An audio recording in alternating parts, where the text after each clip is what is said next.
안녕하세요. 삶의 깊은 지혜를 나누는 시간입니다. 우리의 믿음의 여정에는 하늘을 나는 듯한 기쁨의 순간도 있지만 깊은 골짜기를 지나는 듯한 고뇌의 시간도 있습니다. 특히 많은 성도님들이 마음속으로 이런 질문을 던지곤 합니다.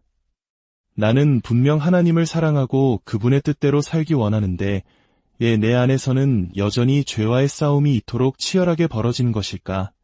오늘 우리는 이 깊은 영적 시름에 대해 성경이 무엇이라 말하는지, 특히 사도 바울이 로마서 7장에서 고백하는 한 인간의 내면적 갈등을 통해 놀라운 진리와 위로를 발견하고자 합니다. 이 말씀이 여러분의 마음에 큰 울림을 준다면 구독과 공유를 통해 더 많은 분들이 이 은혜를 함께 나눌 수 있도록 도와주십시오. 여러분의 작은 실천이 하나님의 말씀을 전하는 귀한 통로가 될 것입니다. 주님의 평안이 여러분과 함께하기를 기원합니다. 자, 이제 시작하겠습니다. 우리의 마음과 생각, 즉 정신은 신앙생활에서 어떤 역할을 할까요? 어떤 이들은 신앙을 순수한 감정이나 영적인 체험, 혹은 행동으로만 이해하려 합니다. 그러나 성경을 사랑하는 사람은 결코 우리의 정신을 경시할 수 없습니다. 물론 성경은 인간의 이성이나 지성이 우리를 구원하거나 우리 삶의 근본적인 문제를 해결해 줄 것이라는 장밋빛 환상을 주지 않습니다. 하지만 동시에 하나님께서는 우리가 생각의 능력을 내려놓고 게으르게 되기를 원치 않으신다는 사실을 분명히 보여주십니다. 특히 우리가 지금 살펴볼 로마서는 가볍게 잠들기 전에 읽을 수 있는 책이 아닙니다. 이 책은 우리의 지성에 엄청난 노력을 요구합니다. 하나님의 깊고 오묘한 진리가 논리적이고 체계적으로 담겨 있기 때문입니다. 전능하시고 지혜로우신 하나님께서 영감으로 기록하게 하신 이 책이 우리의 사고력을 이토록 요구하신다면 거기에는 분명한 의도가 있는 것입니다. 하나님께서는 우리가 정신을 적극적으로 사용하여 그분의 말씀을 이해하고 그 안에 담긴 논리의 흐름을 따라가기를 원하십니다. 이는 마치 한국의 부모님들이 자녀들이 깊이 생각하고 비판적으로 사고하는 능력을 기르기를 바라는 마음과도 같습니다. 단순히 정보를 암기하는 것을 넘어 그리고 그래서라는 질문을 던지며 원인과 결과를 파악하고 여러 지식을 종합하여 올바른 판단을 내리는 능력을 키워주고자 하는 그 마음처럼 하나님께서는 우리가 그분의 말씀 앞에서 정신적으로 나태해지는 것을 원치 않으십니다. 사도 바울은 로마서 7장 25절의 마지막 부분에서 이렇게 선언합니다. 나 자신이 마음으로는 하나님의 법을 섬기지만 육신으로는 죄의 법을 섬기고 있습니다. 여기서 바울은 하나님의 법을 섬기는 도구가 바로 우리의 마음, 즉 우리의 정신이라고 분명히 말합니다. 그러므로 우리는 마음을 소중히 여기고 정신을 가꾸며 우리의 생각하는 능력을 경시하지 말아야 합니다. 하나님을 진정으로 알기 위해 깊이 생각하고 그분을 올바르게 느끼기 위해 열정적으로 마음을 다하는 것, 이것이 바로 균형 잡힌 신앙의 모습입니다. 자, 그렇다면 이 고백, 즉 한편으로는 하나님의 법을 섬기면서 다른 한편으로는 죄의 법을 섬기는 이 분열된 인간의 모습은 과연 누구를 묘사하는 것일까요? 이것은 수많은 신학자들과 성도들 사이에서 오랫동안 논의되어 온 주제입니다. 로마서 7장 14절부터 25절까지의 이 처절한 고백은 과연 그리스도를 믿기 전에 비참한 인간을 묘사하는 것일까요?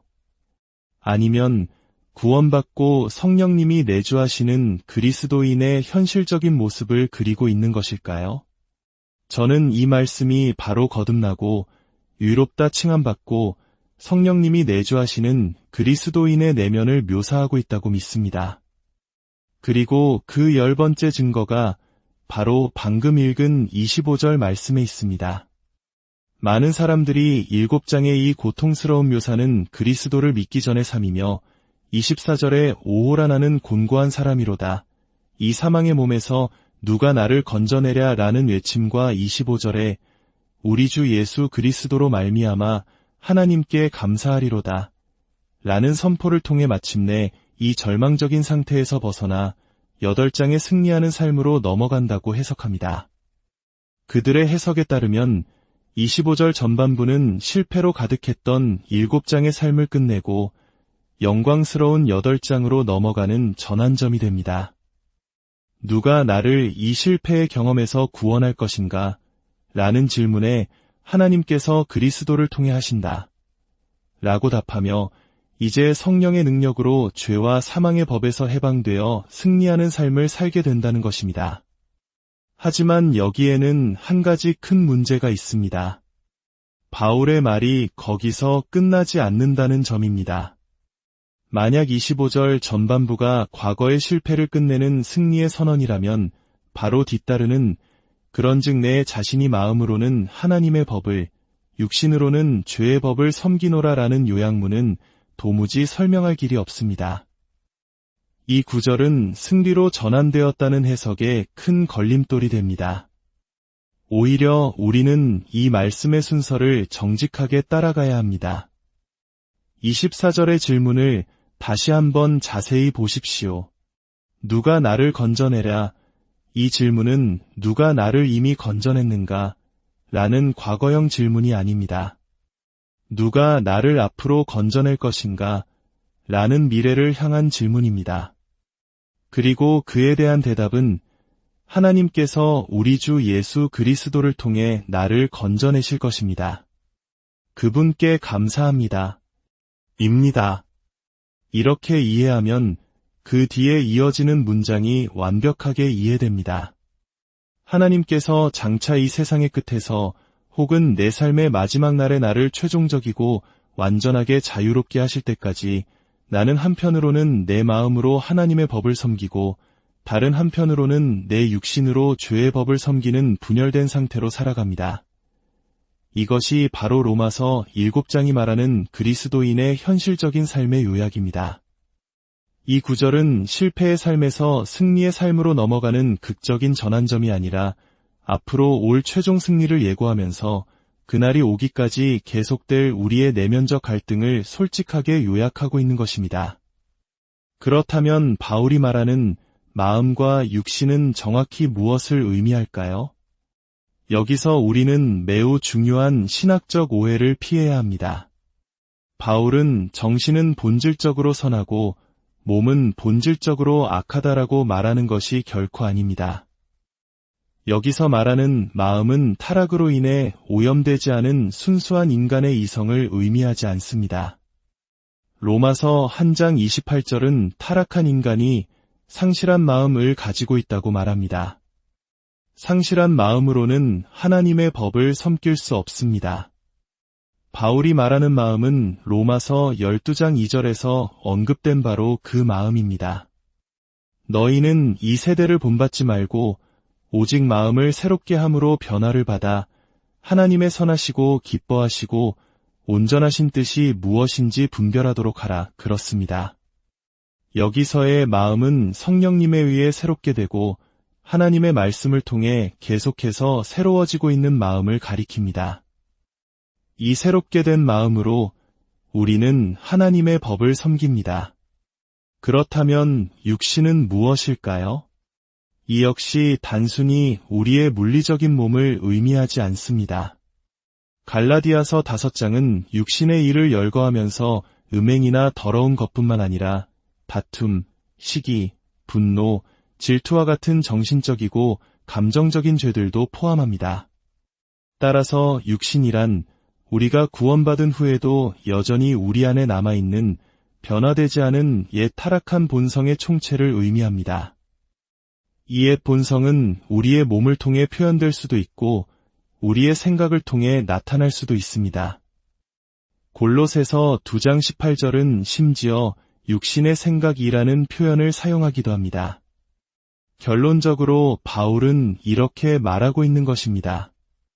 나의 삶에서 하나님께 순종하는 모습은 성령님에 의해 새롭게 된 나의 마음에서 비롯됩니다. 이 마음을 통해 나는 하나님의 뜻을 분별하고 따릅니다. 그러나 내가 생각이나 감정, 말이나 행동에서 넘어지고 실패할 때 그것은 내 안에 여전히 남아있는 옛 타락한 본성, 즉 육신이 나를 괴롭히고 일시적으로 나를 이겼기 때문입니다. 이것이 로마서 7장이 보여주는 성경적 현실주의입니다.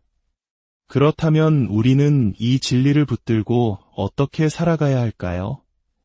우리는 두 가지 위대한 진리를 마음속 깊이 뿌리내려야 합니다. 첫 번째, 당신이 예수님을 믿었을 때 당신의 옛 자아에 대해 결정적이고 돌이킬 수 없는 죽음이 일어났다는 사실입니다. 당신이 믿음으로 그리스도와 연합했을 때 십자가 위에서 죽으시고 부활하신 그분과 함께 당신의 옛사람, 정죄받은 자아는 죽었습니다. 로마서 6장 6절은 말합니다. 우리의 옛사람이 예수와 함께 십자가에 못 박힌 것은 죄의 몸이 죽어 다시는 우리가 죄에게 종 노릇하지 아니하려 함이니 로마서 6장 14절은 선포합니다. 죄가 너희를 주장하지 못하리니 이는 너희가 법 아래에 있지 아니하고 은혜 아래에 있음이라. 이것은 당신의 감정과 상관없이 일어난 객관적인 진리입니다. 당신은 더 이상 죄의 지배 아래 있는 노예가 아닙니다. 이 결정적이고 돌이킬 수 없는 해방을 믿음으로 붙드십시오. 사탄이 당신의 실패를 빌미로 이 진리를 당신의 마음에서 빼앗아 가도록 내버려 두지 마십시오. 두 번째, 죄의 지배로부터는 결정적이고 돌이킬 수 없는 해방이 일어났지만 죄의 존재로부터의 최종적이고 완전한 구원은 아직 오지 않았다는 사실입니다. 우리의 마음과 생각, 그리고 몸 안에 여전히 남아있는 죄의 잔재로부터의 완전한 해방은 아직 일어나지 않았습니다. 이 사실을 아는 것은 매우 중요합니다. 그래야만 우리가 넘어졌을 때 절망에 빠져 자신을 포기하지 않을 수 있고 반대로 영적인 교만에 빠져 마치 죄를 완전히 극복한 것처럼 스스로를 속이지 않을 수 있습니다. 사랑하는 성도 여러분, 로마서 7장의 이 처절한 씨름은 당신의 믿음이 가짜라는 증거가 아닙니다. 오히려 당신이 살아있다는 증거입니다. 당신 안에 하나님의 법을 기뻐하는 새 생명이 있기에 죄의 법을 따르는 옛 본성과 이토록 치열한 전쟁을 벌이는 것입니다. 그러므로 낙심하지 마십시오. 우리에게는 두 가지 강력한 진리가 있습니다. 하나는 그리스도 안에서 우리는 이미 죄의 권세로부터 해방되었다는 확고한 진리입니다. 다른 하나는 이 땅에서 싸움이 계속될지라도 장차 우리를 완전하게 하실 최종 승리의 날이 약속되어 있다는 소망의 진리입니다. 이 두 진리를 굳게 붙들고 오늘 하루도 믿음의 선한 싸움을 싸워나가시는 저와 여러분이 되기를 바랍니다. 전능하신 하나님 아버지, 우리 안에 여전히 존재하는 죄성으로 인해 고통받는 당신의 자녀들을 불쌍히 여겨 주옵소서. 그러나 우리가 이미 그리스도 안에서 얻은 승리를 잊지 않게 하시고 날마다 성령님의 능력으로 우리 마음을 새롭게 하여 하나님의 법을 섬기는 기쁨을 누리게 하옵소서. 마침내 우리를 흠없고 점 없는 모습으로 당신 앞에 세우실 그날을 소망하며 오늘의 싸움을 인내로 감당하게 하옵소서. 우리 주 예수 그리스도의 이름으로 기도합니다. 아멘. 지금까지 함께 해주셔서 감사합니다. 다음 시간에 더욱 깊이 있는 말씀으로 다시 찾아